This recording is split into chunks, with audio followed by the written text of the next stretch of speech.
milieu de nous. Ouvre-nous l'intelligence. Ouvre-nous la compréhension spirituelle. Ouvre-nous la sagesse, afin qu'on soit capable de comprendre. La Bible dit les sages comprennent les choses. Seigneur, donne-nous cette sagesse de comprendre les choses. Père, touche-nous. Que toute distraction soit sous nos pieds. Que tout envoûtement soit sous nos pieds. Que tout esprit mauvais soit sous nos pieds. Et que, ô Père, que cette parole ouvre les yeux des gens. Que cette parole nous guérisse. Et que tu nous changes par cette parole. Père, fais qu'à partir d'aujourd'hui, que chacun de nous change pour toujours. Que ce soit une référence dans nos vies à dire, depuis que j'ai écouté tel message, ça a changé ma vie. Père, tu es capable de tout. Et rien n'est difficile devant toi. Dans le nom de Jésus-Christ. Encore une fois, merci Papa. Merci. Amen. Gloire au Seigneur. Amen. Shalom, shalom. Que Dieu soit loué. Shalom. D'accord, shalom là même, c'est pas shalom. Shalom. Parce que shalom, c'est la paix. Toi, tu me donnes shalom, ça la paix. Shalom. Shalom. Gloire à Dieu. 2 Timothée, chapitre 2, versets 1 à 2. Je rends grâce à Dieu pour les témoignages, les choses extraordinaires qu'il est en train de faire. En tout cas, quand Dieu même il veut faire, il fait. Amen. C'est très impressionnant. Amen. 2 Timothée, chapitre 2. C'est les textes que nous sommes en train d'étudier cette saison. Je ne sais pas si des gens sont informés sur les versets ou bien les gens ne savent pas. C'est les versets 1 et 2. Si quelqu'un peut nous lire 2 ou 3 versions, s'il vous plaît. 2 Timothée chapitre 2, du premier au deuxième verset, je lis à la version Semeur au nom de Jésus. Amen, amen. Toi donc, mon enfant, puisse tes forces dans la grâce qui nous est accordée dans l'union avec Jésus-Christ. Et l'enseignement que tu as reçu de moi et que de nombreux témoins ont confirmé, transmets-les à des personnes dignes de confiance qui seront capables à leur tour d'en instruire d'autres. Merci. Amen. Est-ce qu'il y a une autre version dans la maison, s'il vous plaît? Est-ce que quelqu'un, sa Bible est différente, dit autre chose? Dites-nous, s'il vous plaît. S'il y a une autre version, s'il vous plaît, donnez-nous, s'il vous plaît. Amen, maman. Verset 2.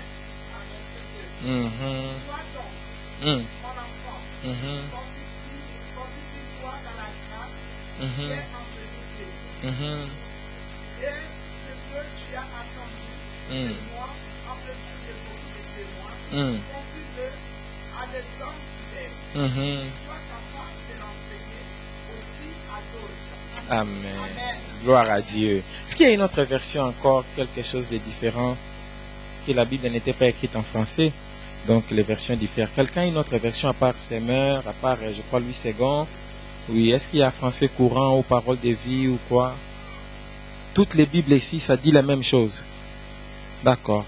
Maman, français courant, dis-nous, maman. Toi donc, mon fils, puisse la force de ma grâce, qui nous vient de Jésus-Christ. Ok. C'est que tu m'as Puisse la entendu force. annoncer en présence de nombreux témoins. Confie-le à des hommes de confiance qui seront eux-mêmes capables de l'enseigner encore à d'autres. Waouh. Waouh. Français courant, c'est vraiment courant. Amen. Est-ce qu'il y a une autre version avant qu'on s'assoie? Non? Ok, s'il vous plaît, prenons place sur la tête de nos ennemis. Au nom de Jésus-Christ. Amen. Gloire à Dieu. Je vais lire 2 versions et je vais partager un peu. Je vais vraiment fournir un effort de clôturer aujourd'hui sur les fils. La première version, c'est la version Parole de vie, qui est toujours en français. Version Parole de vie, je lis au nom de Jésus-Christ. Toi, mon fils, cherche à devenir toujours plus fort grâce à l'amour du Christ Jésus. Toi-même, cherche à devenir toujours plus fort. Verset 2. Ce que tu m'as entendu enseigner devant de nombreux témoins, confie-le à des gens sûrs. Ils doivent être capables eux-mêmes de l'enseigner aussi à d'autres. Wow. Je crois que déjà la lecture nous fait comprendre. Je lis la version amplifiée qui est en anglais, que j'essaie de traduire directement en français. La version amplifiée, ils expliquent les mots directement. Donc généralement c'est plus long. Il dit, toi donc, mon fils, sois fort, sois constamment fortifié. Entre dans la grâce. C'est-à-dire, l'expression qu'il emploie ici, c'est ouvre la porte de la grâce et entre à l'intérieur de la grâce. Et quand tu seras à l'intérieur, puise la force chaque jour. Et puise la puissance chaque jour. Il dit ça se trouve à l'intérieur de la grâce. Et continue, cette grâce ne peut être trouvée qu'en Jésus-Christ. Les choses, entre parenthèses, la doctrine, les préceptes, les reproches, les admonitions et tous les sommets ou les résumés de mon ministère. Tu as entendu cela et tu m'as vu enseigner cela en présence de beaucoup de témoins. Alors, considère cela comme un trésor de grande valeur et transmets ce trésor à des gens fidèles, à des gens sur qui tu peux compter, des gens qui eux aussi doivent être capables et qualifiés pour enseigner aux autres. Amen.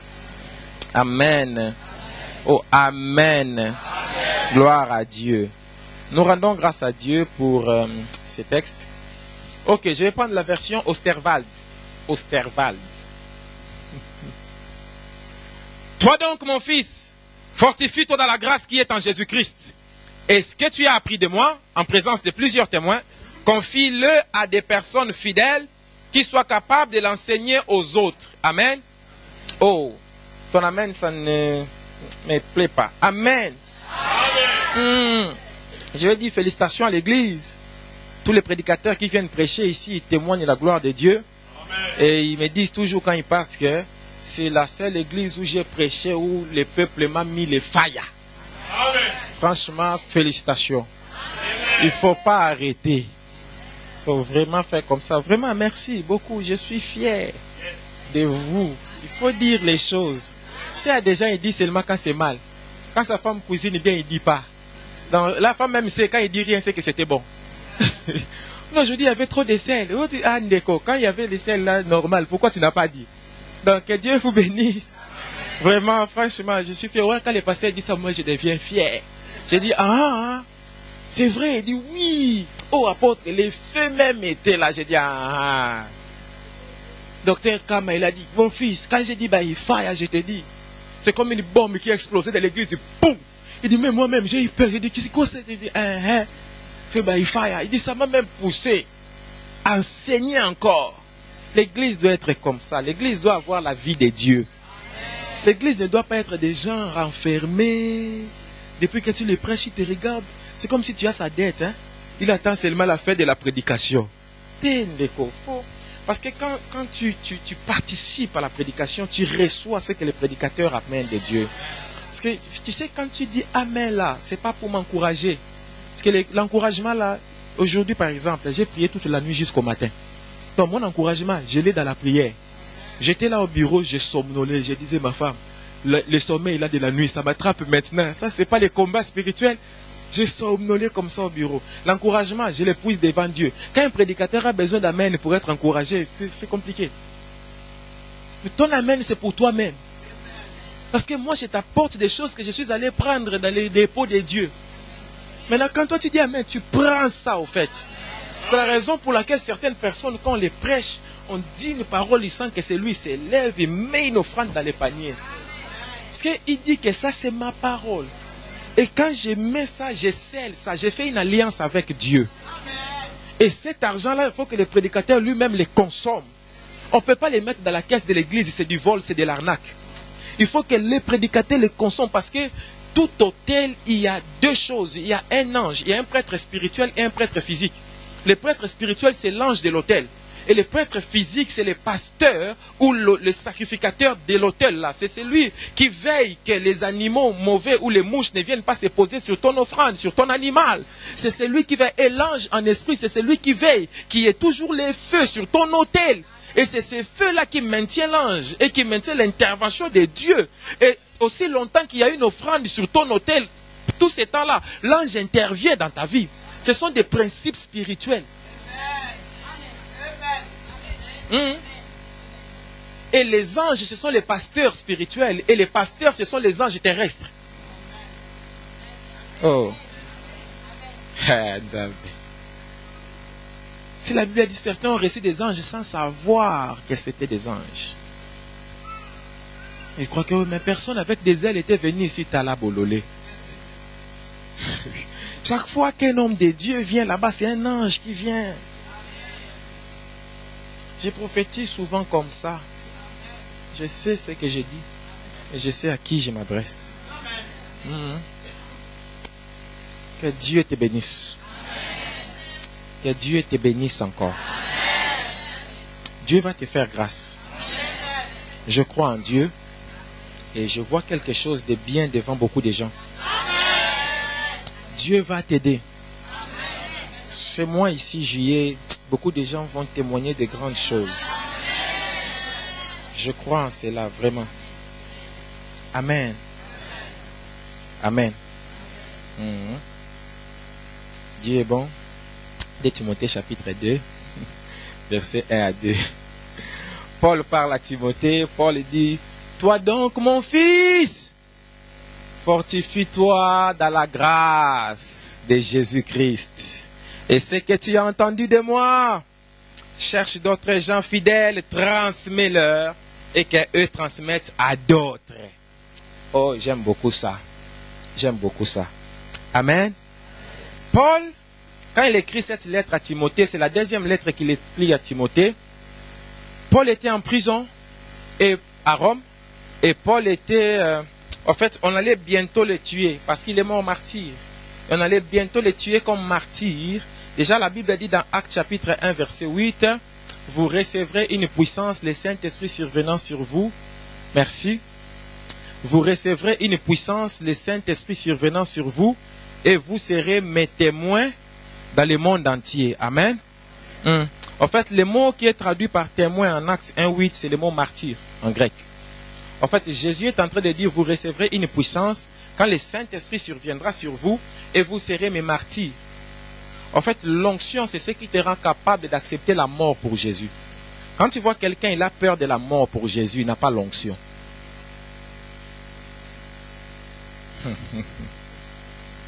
Alors, Paul était heureux de mourir pour Jésus et il envoie une lettre à son fils Timothée. Il dit, Timothée, mon fils, dans ces deux épîtres, Paul enseigne à Timothée comment diriger l'église. Timothée était pasteur. Il enseigne à Timothée comment se comporter dans la maison de Dieu. Là-bas, il lui dit par exemple, parle au papa comme si tu parlais à ton propre père. Parle aux mamans comme si tu parlais à ta propre mère. Parle aux jeunes comme si tu parlais à tes frères et sœurs avec pureté, avec sanctification. Amen. Amen. C'est là où il dit à Timothée, établis les anciens, établis les diacres. Il faut qu'ils soient des hommes qui ne sont pas adonnés au vin. C'est pourquoi dans notre église, les souleurs ne servent pas Dieu dans notre église. Qu'ils soient des hommes qui craignent Dieu, qui sont mariés d'une seule femme. Des hommes comme ça, c'était beaucoup de choses. Il lui montre comment diriger l'assemblée. Il lui dit, même toi-même Timothée, Ne laisse personne se moquer de toi parce que tu es jeune. Ne laisse personne te traiter comme quelqu'un d'inexpérimenté. Ne laisse personne te prendre à la légère à cause de ton âge. Mais pour cela, veille sur toi-même. Si tu ne veilles pas sur toi-même, on te prendra à la légère. Il lui dit, veille sur ton enseignement. Veille sur ton caractère. Veille sur ton langage. Veille sur ton habillement. Veille sur tout. Et sois un modèle pour tout le monde. Il faut que les papas, les mamans, les jeunes et les tout petits trouvent en toi un modèle. Quelqu'un qu'ils peuvent suivre. Ainsi, Paul disait à Timothée, il disait à l'église, soyez mes imitateurs comme moi. Les pasteurs doivent être capables de dire à l'assemblée, soyez mes imitateurs. Tu ne peux pas arriver au point de dire aux gens, faites ce que j'ai dit, mais ne faites pas ce que j'ai fait. Et Paul, après avoir dit à Timothée beaucoup toutes ces choses, il lui dit aussi, Timothée, tu as beaucoup d'indispositions. C'est-à-dire tu tombes souvent malade. Et très souvent c'est la gastrite qui te dérange. Alors arrête de prendre seulement de l'eau, Timothée. Mais commence à prendre aussi un peu de vin pour soigner ton estomac. Paul lui parle du vin comme traitement de l'estomac.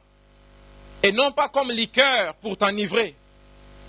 Et c'est là où je m'étonne quand les gens disent que Paul même a dit prends un peu de vin. Je leur demande, Paul a dit à Timothée, Timothée c'est toi. 2, Paul lui a dit pour prendre un traitement. Toi tu le prends pour le traitement. Ça traite quoi? 3, il lui a dit prends un peu. Toi tu prends un peu. 4, à cette époque-là, il n'y avait pas Gaviscon, il n'y avait pas... L'autre là encore c'est quoi? Phosphaligel, il n'y avait pas... Malox. Malox c'est Kendasango. Mais aujourd'hui il y a Malox. Aujourd'hui il y a Phosphaligel. Aujourd'hui il y a Gaviscon. Aujourd'hui il y a l'autre, là on fait la publicité. Et les pompiers, ils entrent dans l'estomac, ils mettent les trucs blancs dedans. Maintenant, toi, pourquoi tu prends encore du vin? Oh, il avait dit un peu de vin, ou escroc, sous là. Non, il faut dire les choses. Il faut dire les choses. D'autres, ils attendent seulement les jours de la Sainte-Seine. Ils attendent les vins là qui restent. Ils boivent beaucoup, ils commencent à chanter beaucoup, et ils parlent la langue. Ils croient que c'est l'onction du Saint-Esprit. Ah, mais comment c'était la langue? Ouais, oh. Et puis quand tu dis, tu es ivre, dis non, la langue, attends, qu'est-ce que tu nous fais là? Oh, Neko.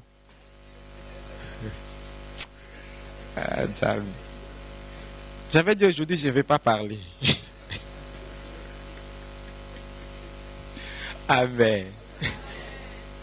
Mais fais attention à l'alcool, l'alcool est ton ennemi. Fais attention à l'alcool, fais attention à tout ce qui enivre les gens. Que ce soit l'alcool, que ce soit quelque chose qu'on fume, que ce soit des sentiments, des émotions, tout ce qui enivre les gens, fais attention. Est-ce que je n'ai pas dit? Merci. Fais attention, tu commences déjà à t'enivrer. Bien. Alors, Timothée, Paul lui envoie encore une deuxième lettre. Et dans la deuxième lettre, Paul commence à lui parler plus sur lui-même, Timothée. Oui, l'œuvre de Dieu est là. Mais fais attention, toi aussi, serviteur de Dieu. Parce que l'œuvre de Dieu que tu fais, ça dépend beaucoup de ta relation et ta communion avec Dieu. Si toi-même, en toi-même, ça ne va pas, qu'est-ce que tu vas enseigner aux autres? Qu'est-ce que tu vas donner aux autres?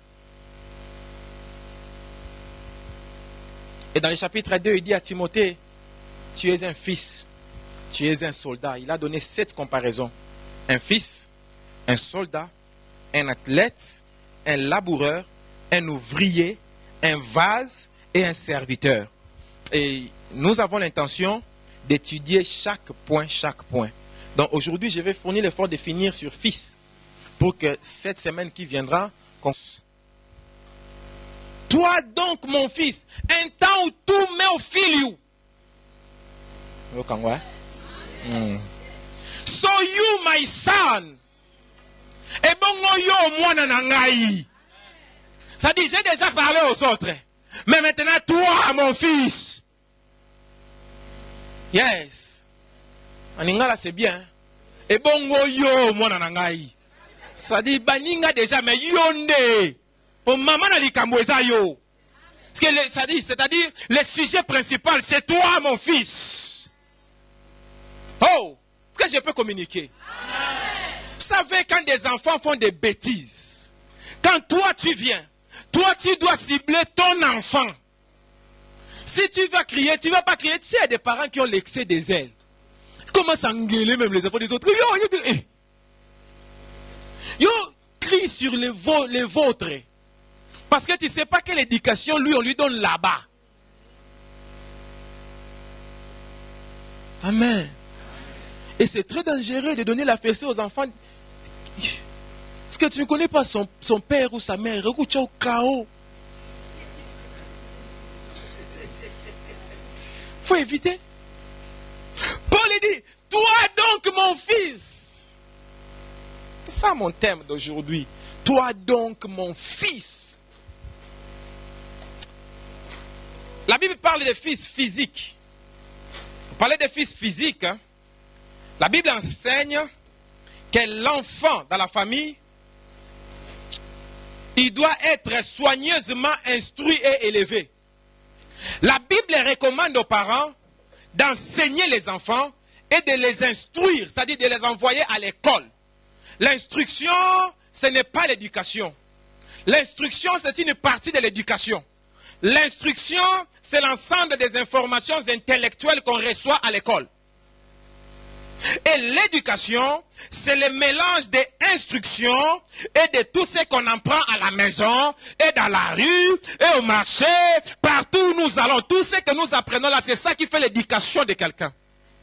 C'est pourquoi quelqu'un de non éduqué, ça n'existe pas. Tout le monde est éduqué quelque part. Sauf que les endroits d'éducation sont différents. Il y a des gens qui sont éduqués à la maison, il y a des gens qui sont éduqués dans la rue, il y a des gens qui sont éduqués au marché, des gens... Oui, mais tout le monde a une certaine éducation. Et la façon de s'habiller, la façon de parler de quelqu'un, la façon de faire les choses, les actions et les réactions de quelqu'un montrent son éducation et ça montre ses parents. Ok, Messilia. La Bible donne beaucoup de préceptes sur l'éducation des enfants. La Bible dit qu'il faut enseigner à l'enfant son devoir dès qu'il est petit, afin que quand il va grandir, qu'il ne se détourne pas du chemin. La Bible dit qu'il ne faut pas épargner la correction à l'enfant et le fouet. Bon, aujourd'hui, la loi en France interdit la fessée. Respecte la loi du pays où tu te trouves pour éviter des problèmes. Mais la Bible dit n'épargne pas la correction. Même si tu ne peux pas donner la fessée, mais donne ne fils que des disciplines, des punitions. Bon, toi, tu vas rester au coin là-bas, quelqu'un me dit, tu ne peux pas punir l'enfant. Tu dis, allez, punition, va jouer là-bas à la console, 1 heure du temps.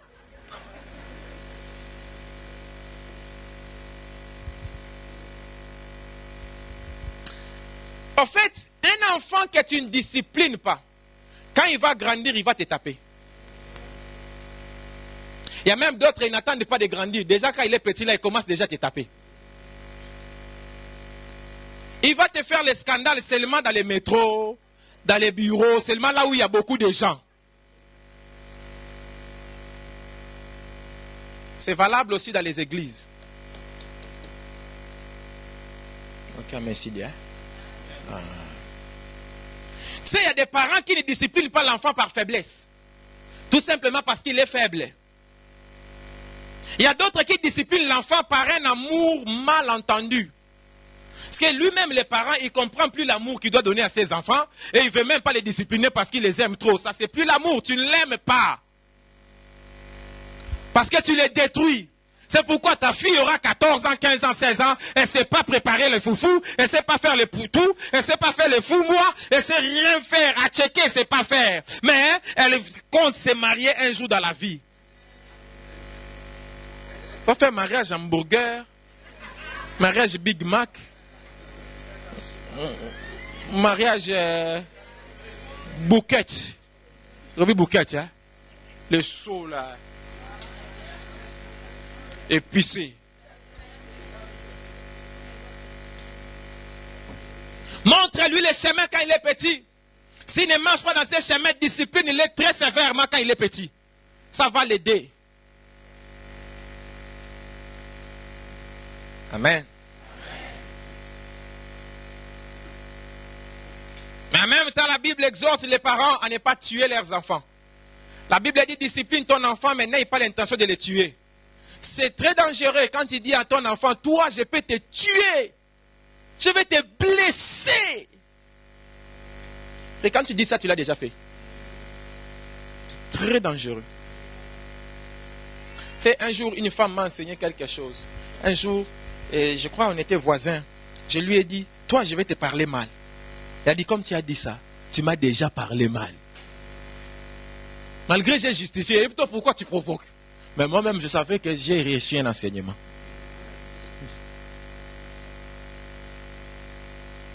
L'apôtre Paul même recommande aux parents d'élever leurs enfants avec sagesse.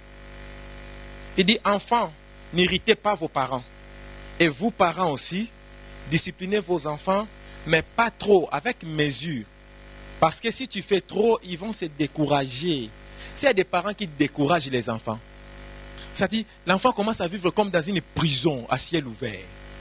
Ça dit, même les parcs, même, il ne peut plus aller au parc.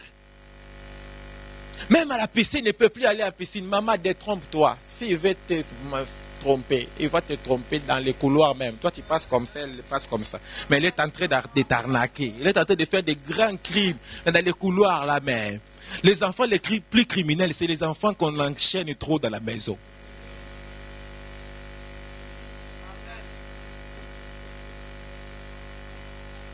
Il n'y a plus d'amen. Et les enfants aussi sont très incompréhensifs parce qu'ils ne comprennent pas que parfois mon père fait ça parce que mon père a subi beaucoup de souffrances et il a peur que moi aussi je subisse la même chose. Parce qu'il est en train de voir que je suis en train de suivre les mêmes chemins qu'il a suivis. Et toi aussi, père, dis-lui. Explique-lui ta peine, explique-lui ta peur, explique-lui ta souffrance. Comme ça, laisse-le partir. Là où il partira, il sera conscient que toi, tu te préoccupes, que tu as peur de quelque chose. Si tu ne lui fais pas comprendre les souffrances que toi, tu as endurées à cause des erreurs que lui, il est en train de commettre, il va commettre encore. Ne lui cache pas, c'est déjà passé, c'est ton passé.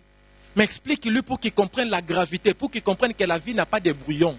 Nos enfants vivent trop dans les jeux vidéo. Ils croient que si on dit game over, il va rallumer, ça recommence. Mais il faut que tu lui fasses voir les pertes que toi tu as subies.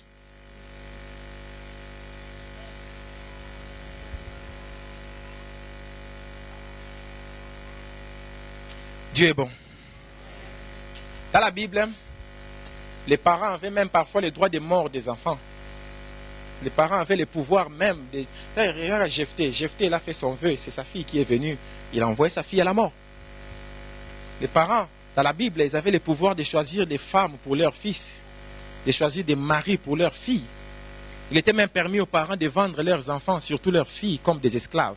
Dans la Bible, dans l'Ancien Testament, oui. L'éducation des enfants reposait sur des principes très sévères. Et la loi prévoyait des châtiments très rigoureux pour les enfants indociles. Je dois répéter cette phrase. La Bible donne des principes très sévères pour l'éducation des enfants. Et la loi biblique prévoyait des châtiments très rigoureux pour des enfants indociles. Selon les termes même de la Bible, maudire son père ou sa mère entraînait la peine de mort. Quelqu'un écoute ça? Maudire son père ou sa mère entraînait la peine de mort. Dans les Deutéronomes, Dieu fixa la procédure de mise en jugement des enfants indisciplinés et vicieux. Ils étaient passibles de la lapidation. Deutéronome.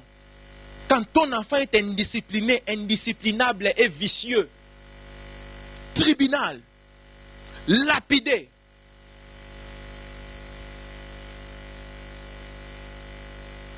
Je crois qu'il y a beaucoup de jeunes ici qui font qu'on les mette là-bas dehors. On met la table de jugement. Je frappe les marteaux, pom, pom, coupable. On les met là-bas, sentence, lapidation. Tout le monde prend un caillou, on te lance les cailloux. Même si tu ne vas pas mourir, mais on te laisse même avec des bosses, avec des blessures, tout le monde lapidé à l'église. Parce que indiscipliné numéro 1. Un enfant vicieux, rempli de vicieux, mais viciado. C'est-à-dire quelqu'un qui est glissant, il glisse dans les mains des parents. On la voit ici seulement à côté là, il est déjà loin là-bas. C'est des enfants comme ça, ils brûlent la nourriture dans les marmites parce qu'ils se retrouvaient là-bas. Bon. Parlons des fils spirituels. Parlons des fils spirituels. De la filiation spirituelle. Paul appelle Timothée mon fils légitime. Légitime signifie selon la loi. C'est-à-dire même la loi reconnaît que tu es mon fils. Alors que Paul n'est pas celui qui a amené Timothée à la vie chrétienne. Paul a rencontré Timothée, il était déjà chrétien. Parce que la maman de Timothée était une juive craignant Dieu qui a enseigné la foi chrétienne à leur fils Timothée. Parce que son papa, il semble qu'il était païen. Mais la maman avait Dieu et elle a transmis Dieu à Timothée. Et la Bible dit Timothée a grandi avec les principes de Dieu. Et Timothée, déjà dès sa tendre enfance, il a été influencé par sa mère. C'est très important ce que je dis ici. Tu ne peux pas être chrétien et dire que mon enfant va choisir. C'est toi qui dois choisir pour ton enfant. Et c'est toi qui dois l'influencer. Les musulmans ne disent pas l'enfant va choisir. Dès le jour où l'enfant est né, il a déjà sa burqa.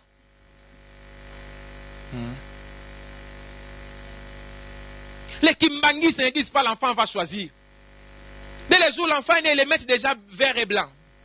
Tu peux confondre avec Daring, mais il est là-bas. Et moi, je ne suis pas d'accord avec ça. C'est vrai. Les sorciers, les occultistes ne disent pas l'enfant va choisir. L'enfant est encore dans le ventre et ne connaît pas les biens et les mal. Il transmet déjà la semence de la sorcellerie dedans. Mais nous les chrétiens, tu tombes enceinte pendant 9 mois. 9 mois là, aucun jour tu as transmis la semence à l'enfant dans ton ventre. Oh. Or, chaque mois, Tika. Bien. Donc, la maman de Timothée l'a aidé à devenir chrétien. Aide ton enfant. Montre-lui la voie de Dieu. Accroche-lui à Jésus. Si moi-même je suis pasteur aujourd'hui, c'est parce que ma mère m'envoyait à l'église par force. Les jours où je ne vais pas aller, elle me donne l'argent pour aller. Elle me dit ça c'est pour l'offrande et une partie ici c'est pour toi. Et quand elle me donne comme ça, je vais avec joie, je donne la partie de Dieu. Ma partie, j'achète les bonbons, je reviens à la maison, je donne à mes frères et sœurs. Hein? Mes frères et sœurs connaissent, les bonbons là, c'était des sucres, on mettait des tiges, des balais. C'était pointu comme ça. C'était rouge, tu connais non? Vous avez sucre, boy. Un jour j'ai acheté comme ça, il y avait beaucoup de soleil, ça a fondu dans mon sac. Yes. Tout le monde chez nous, les enfants, ils savaient, si je viens de l'école, tout le monde est content. Tout le monde y vient, chacun il prend les bonbons. C'est vrai. Il y a des dons que Dieu te donne depuis la naissance. Tu ne forces pas. Il y a d'autres, même la dîme là, ils souffrent pour le faire. Mais il y a d'autres, ils ne souffrent pas, c'est un don de Dieu. Amen, là ça devient chaud. Montre les chemins à ton enfant. Il suivra ces chemins quand il grandira.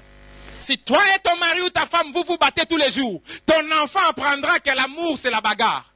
Le jour où il va rencontrer quelqu'un qui ne frappe pas la femme, il dit celui-là il est trop...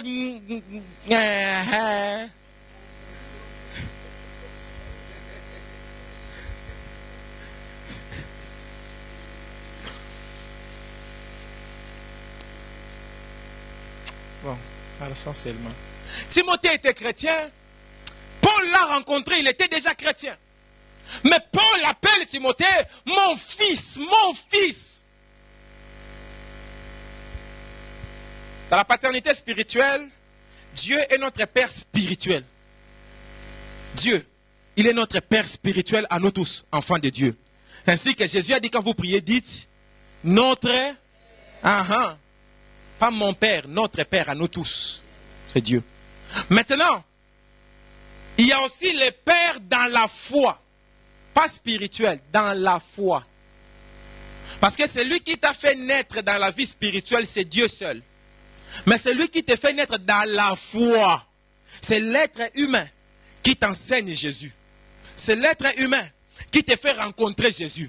C'est l'être humain. Par exemple, si ça se fait dans une église où un pasteur invité vient, il prêche et il appelle les gens qui veulent donner sa vie à Jésus. Toi, tu passes, tu donnes ta vie à Jésus. Ton père dans la foi, ce n'est pas les pasteurs visiteurs, mais c'est les pasteurs de l'église. Parce que c'est lui qui a organisé cette activité et c'est sous son onction que cet appel a été fait. Très important. J'ouvre une parenthèse. Beaucoup de gens ne comprennent pas les principes spirituels. Les églises sont comme des aéroports. Quand on invite quelqu'un à prêcher, cet homme-là, c'est un avion. S'il peut faire un atterrissage et un décollage extraordinaire, mais ce n'est pas grâce à lui. La piste là, ce n'est pas l'avion qui l'a construite. C'est la ville qui a construit la piste et l'aéroport. Toute personne qui fait des choses extraordinaires dans une autre église, il ne le fait pas par son onction. Il le fait par l'onction du pasteur qui est dans la maison. Beaucoup de gens oublient ça. Ils pensent que le pasteur qui était venu prêcher, il avait une grande onction. Tu te trompes. Il a navigué dans l'onction qui se trouve dans la maison. Parce que c'est la même personne. Tu l'amèneras dans une autre église, il n'y aura aucun miracle. Oh, alléluia. La notion de la filiation spirituelle. Ton père dans la foi, c'est la personne qui t'amène à Christ. Maintenant, il y a un autre aspect. Il y a des gens, ils t'amènent à Christ. Mais après t'avoir amené à Christ, c'est comme quelqu'un qui t'a enfanté et t'a jeté dans la poubelle. C'est-à-dire, il ne fait rien plus pour toi dans ta foi. Maintenant, quelqu'un d'autre te ramasse dans cette poubelle. C'est celui-là qui t'enseigne les élémentaires de la foi chrétienne. C'est celui-là même qui t'enseigne les choses de Dieu. Cette personne, c'est celle-là qui devient ton père dans la foi. Oh oh. Il y a encore d'autres. Tu as appris les choses de la foi. Mais tu ne connaissais rien du ministère. Mais l'autre là, il te prend. C'est lui-même qui t'enseigne les ministères de A à Z. Et il te consacre au ministère. Lui, c'est ton père dans le ministère. Bible avec Bible.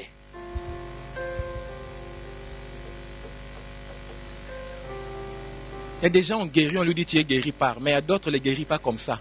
Il faut jeter la salive au sol, mélanger, mettre dans ses yeux. Après l'envoyer se laver dans une piscine précise, pas dans une autre. Parce que moi-même, je sais ce que j'ai mis là-bas. Et quand on fait ça, on ne fait pas ça dans la ville. Il faut d'abord les faire sortir de la ville. Parce qu'il y a des gens qui ne doivent pas voir ça. Quand ils voient ça, il va trébucher dans sa foi. Remettre à l'Ibakou. Ça serait un scandale pour lui. Comment Dieu il va commencer encore à... D'autres versions même ont dit, Jésus a craché dans les yeux de quelqu'un.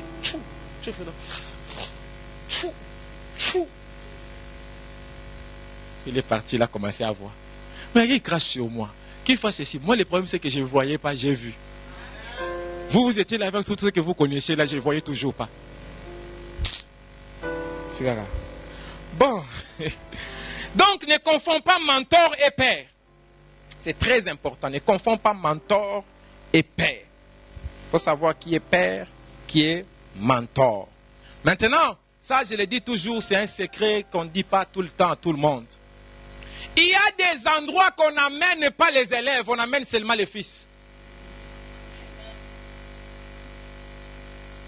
Il y a des choses qu'on ne dit jamais à tes élèves à l'école si tu es professeur, mais tu dis à tes enfants dans la maison. À un moment, Abraham marche avec ses serviteurs et son fils. Ils arrivent à un moment et disent aux serviteurs, vous arrêtez-vous ici. Moi et mon fils, on va aller là-bas plus loin. Là où Dieu apparaît, on n'amène pas les serviteurs. Là où Dieu apparaît, on amène les fils. Il y a la foule à qui on parle en parabole.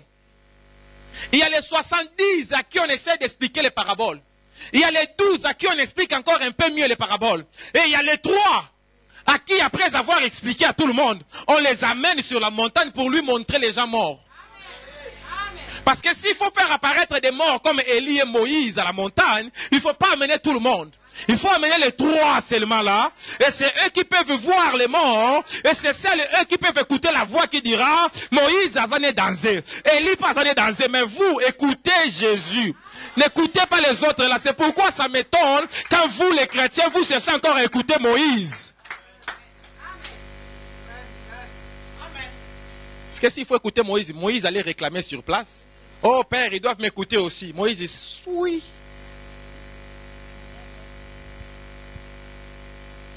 Bon. C'est la raison pour laquelle je te donne un secret. Si tu deviens père quelque part, ne dis jamais tout à tout le monde. Identifie tes fils. Identifie les gens qui t'adoptent dans leur cœur comme leur père. Et pour cela, tu sais, d'autres personnes, ils t'adoptent comme son père les mêmes jours. Mais pour d'autres, ça peut lui prendre 5 ans. Mais après 5 ans, il dit non, this is my father. Et toi, ne sois pas pressé. S'il est encore dans ce processus-là, il attend à te valider. Laisse-lui le temps de te valider. Traite-le comme fils seulement les jours où il va te valider. Parce que si tu lui donnes le privilège de fils alors que lui, il t'a pas encore validé comme père, tu es en train de donner la nourriture des enfants. Ça deviendra l'arme qu'il utilisera pour te frapper toi-même.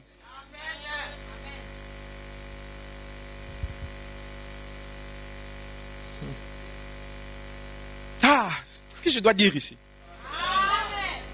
De toutes les façons, c'est seulement ici que j'ai dit, non? Élisée dit à Élie, donne-moi la double portion de l'onction qui repose sur toi. Et lui dit, Élisée, ce que tu me demandes, c'est grave. Si tu me vois là où je monte, tu auras ce que tu cherches. Élie est en train d'expliquer les principes de père et fils. Ton fils, c'est quelqu'un qui ne bloque pas ton élévation. C'est quelqu'un qui cherche à tout prix que tu montes.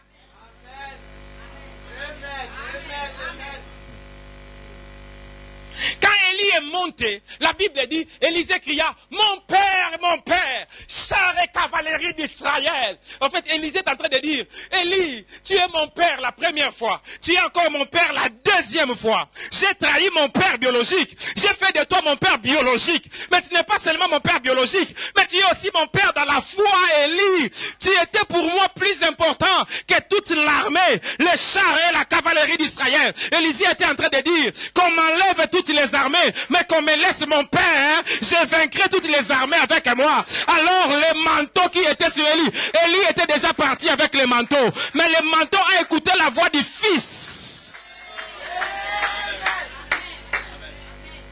Je peux prier pour toi 1000 fois, mais si dans ton esprit je ne suis pas ton père, mon manteau ne viendra pas chez toi, parce que le manteau a une conscience, le manteau a des yeux et des oreilles, il sait identifier les fils, et il va seulement chez les fils. Attends, je vais te le démontrer. Quand Élie est allé choisir Élisée, vous savez ce qu'il a fait? Il lui a jeté son manteau, non?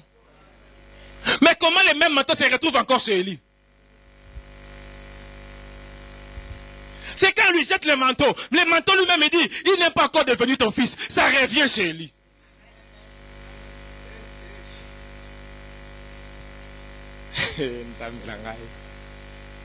Quelques caractéristiques du fils. Première caractéristique que j'ai trouvée, le fils vient du père. Le fils vient du père. Le fils vient du père. Une femme peut avoir l'onction plus que l'onction elle-même. Mais pour avoir un fils, il faut un père. Parce que c'est le père qui porte la sémence. Et la mère multiplie seulement la sémence.